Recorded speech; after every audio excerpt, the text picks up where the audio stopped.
Hello, I'm at work in my shop today, and I thought maybe we could review what goes on when you take your heads in to get a valve job done. We're just going to look at the basic part, the basic elements of what goes on, so that everybody can be familiar with certain terms and items that are used, and we'll see how things develop. As I've recently had a set of heads from a 1970 Mercury Cougar come in, 351 Windsor. Nothing real high performance here, but a good basis for our discussion.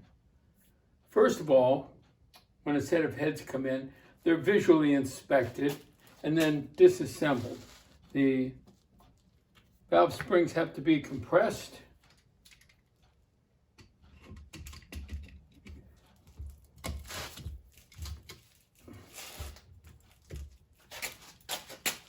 The keepers removed.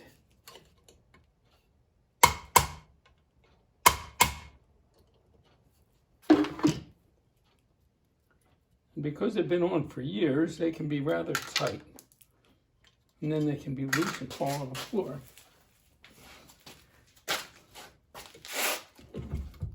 There's various types of spring compressors. This is just the one I use here.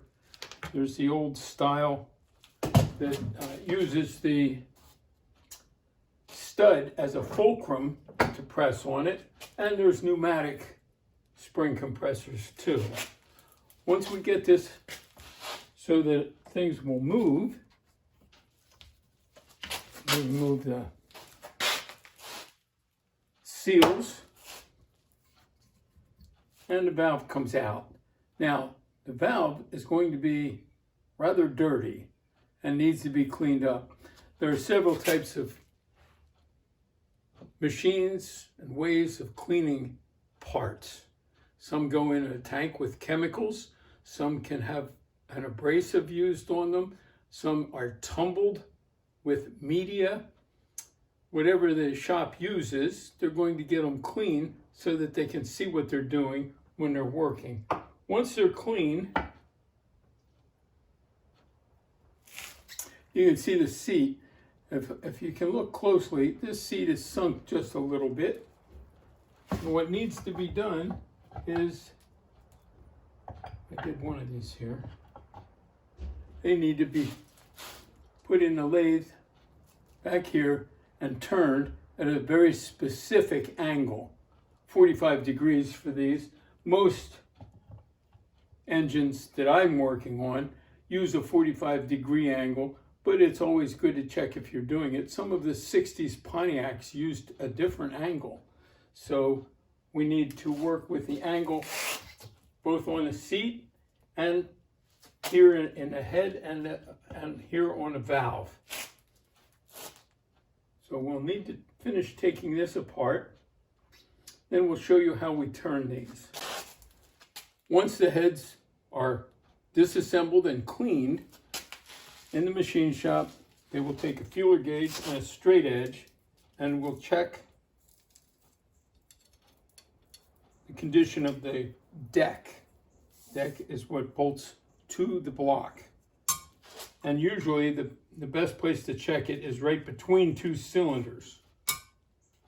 This is excellent. No warpage.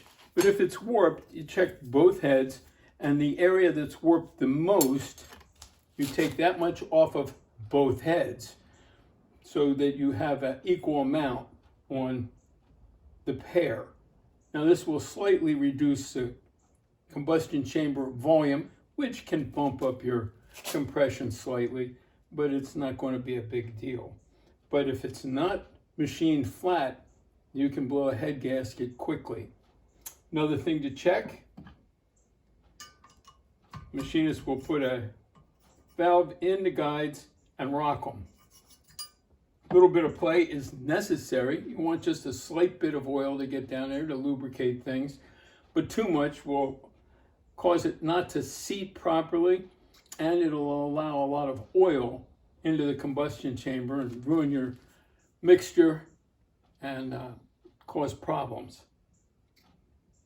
The last thing is looking at the seats themselves.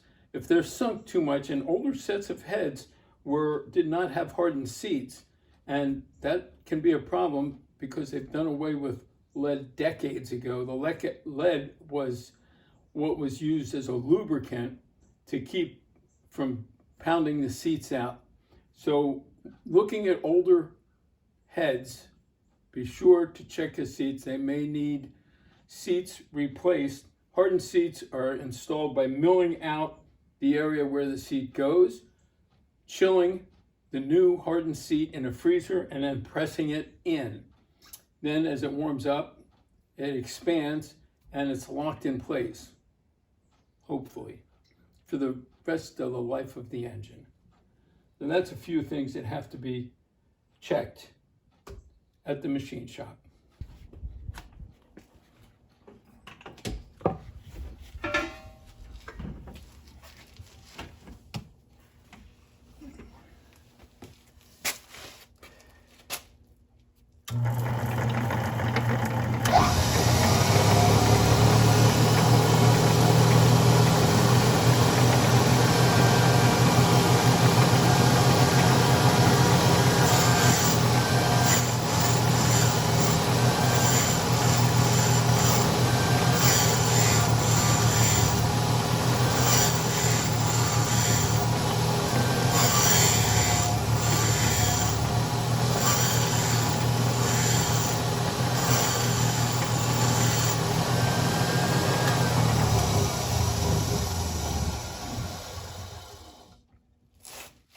The valve gets chucked into the machine, the surfacer, and it's set at a 45-degree angle to cut the face of the valve. This reduces the margin, which has to be measured because too little margin allows the valve to burn easily. Let's do another one.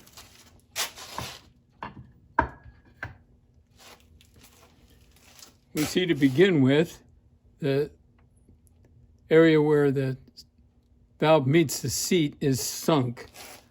It affects the properties of sealing the valve. The machine is set at a 45-degree angle.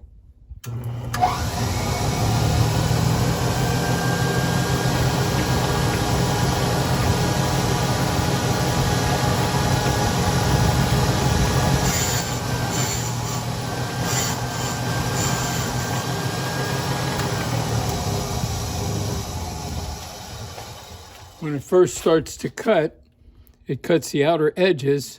You can see that the seat itself is still sunk. It's got to be cut more so that it'll make a good seal.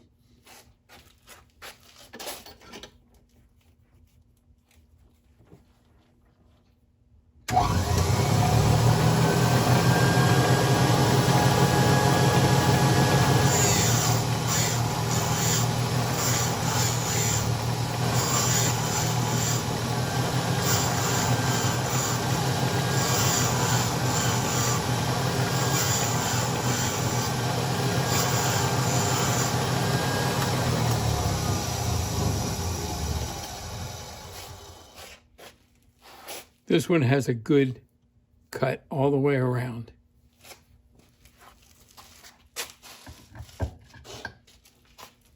This exhaust valve, on the other hand, won't take any more cut. It will not go down far enough to take care of the burned areas. So this valve has to be replaced.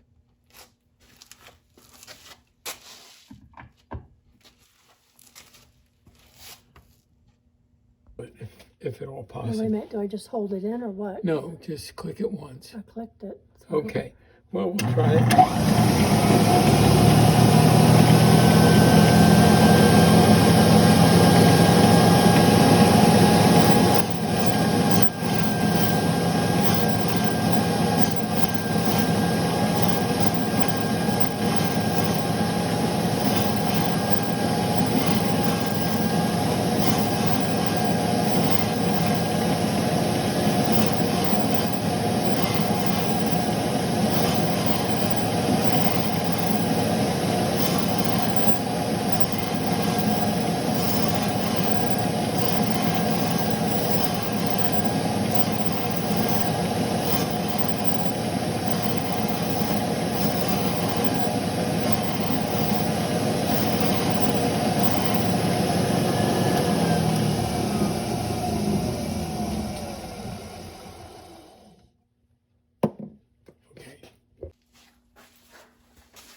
Once the heads are cleaned, now it's time to grind the seats in the head for the valves. Before we do that, we want to make sure that the stone that we're cutting with is perfectly true. We're going to look for a 45-degree angle, set that on our cutter here.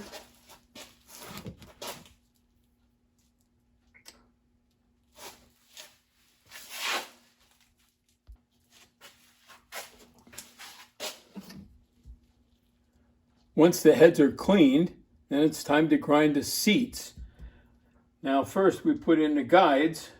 I'm doing the intake ports first, and the stone that's going to cut them must be true. So we set it in the dressing machine and dress the stone.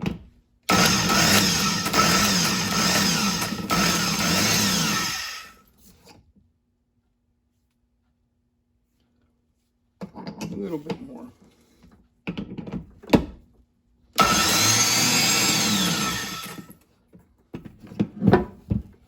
Very good.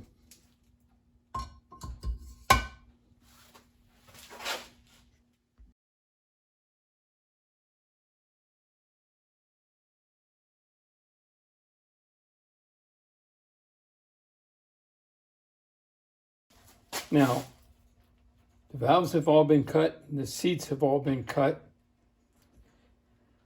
It can be assembled this way after cleaning, but what I like to do, I like to lap the valve seats together so I know exactly what's hitting and what's not. This would work just the way it is. And most shops do that. But I lap them in just to double check.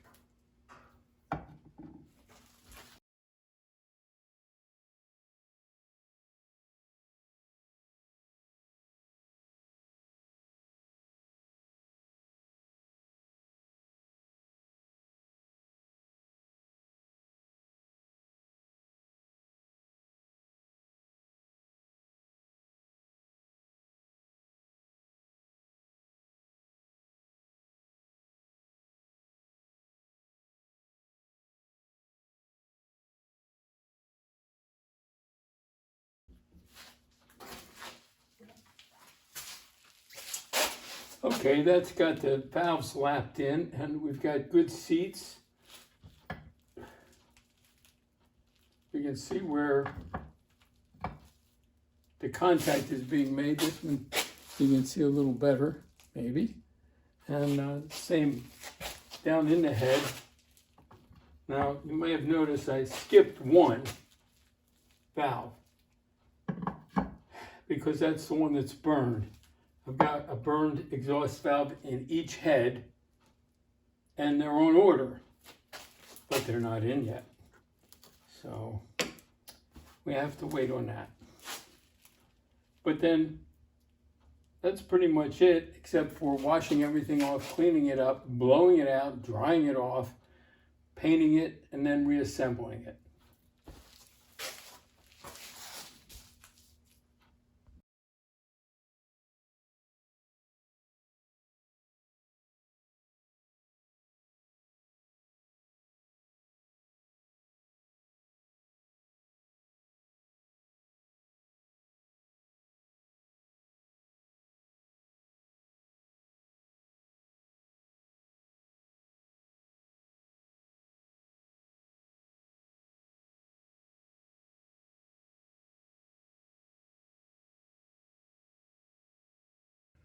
When you get your heads back from the machine shop, it's always good to take a tap and chase all the threads just to make sure everything's clean and it'll torque properly. Also, as you're about to set the head onto the gasket on the block, wipe the deck down with a clean rag and some thinner or acetone.